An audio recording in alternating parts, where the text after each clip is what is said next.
होय, मी लवचिक भूमिका घेतो, पण कारण बाळासाहेबांना आदरांजली वाहताना राज ठाकरेंनी या संदर्भातलं कारण सुद्धा दिलं।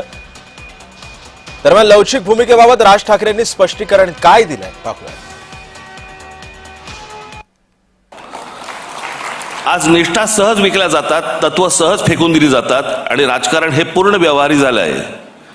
आज राजकारणातलं हे यश हे कुठले मुद्दे ऐरणीवर आणले, प्रांतिक भाषिक अस्मिता किती धगधगत ठेवली, यापेक्षा निवडणुकीच्या राजकारणात किती यश मिळालं आणि त्यासाठी काय क्लुप्त्या वापराव्या लागल्या आणि मोजलं जातं, यावरच मोजलं जातं।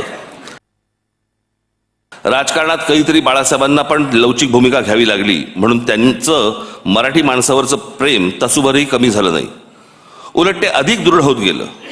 हे संस्कार आमच्यावर आहेत। मी एक शब्द आज पुन्हा देतो की आर पार बदललेल्या राजकारणात कधीतरी थोडी लवचिक भूमिका घेतली तरी ती माझ्या व्यक्तिगत फायद्यासाठी आणि स्वार्थासाठी कधीच नसेल।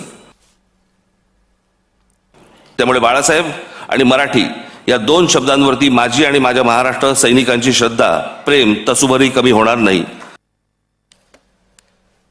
दरम्यान मनसे अध्यक्ष राज ठाकरेंच्या भूमिकेवर विविध राजकीय प्रतिक्रिया सुद्धा समोर आलेल्या आहेत। लवचिकता नक्की असावी, पण त्यामुळे काही तुटू नये असं पेडणेकर म्हणाला, तर राज ठाकरेंची भूमिका ही व्यापक आहे, एकनाथ शिंदेंनी म्हटलंय। ठाकरे मराठी माणसाच्या हिताचा निर्णय घेतील असं बाळा नांदगावकर म्हणाले, मात्र राज ठाकरेंबाबत बोलणं योग्य नसल्याचं संजय राऊतांनी म्हटलेलं आहे।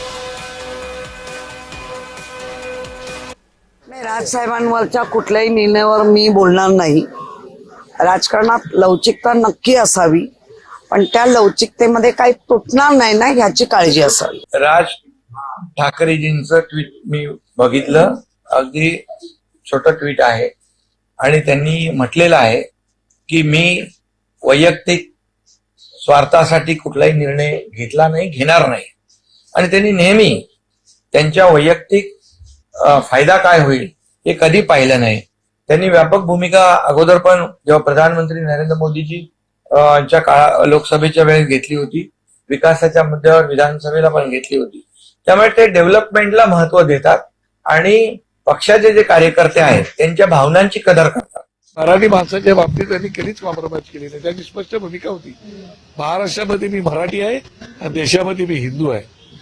महाराष्ट्रामध्ये जर मराठी माणसाच्या अंगावर आलं तर मी सोडणार नाही, आणि देशात हिंदूच्या अंगावर आलं तर तरी मी सोडणार नाही। ती भूमिका राज ठाकरे साहेबांची, आणि म्हणून ती लवचिकता या शब्दाचा अर्थ काय काढतो आता ना लवचिकता वेळेप्रसंगी मला कळत नाही की ज्यावेळेला मराठी माणसाच्या हिताचा विषय येतो त्यावेळेला काही प्रमाणात लवचिक भूमिका घ्यावी लागते, आणि तशा प्रकारची भूमिका राज ठाकरे कधी कधी घेतात, आणि ती मला वाटतं की चुकीची नाही। राज ठाकरे हे एका पक्षाचे प्रमुख आहेत,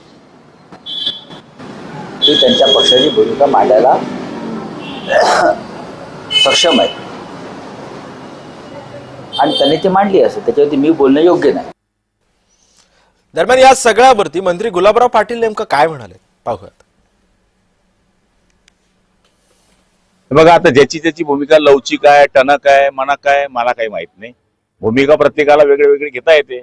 आता त्यांचा व्यक्तिगत तो प्रश्न आहे, त्यांनी कशी भूमिका घ्यावी आणि कोणत्या भूमिकेमुळे त्यांना फायदा होतो हा त्यांचा विषय आहे।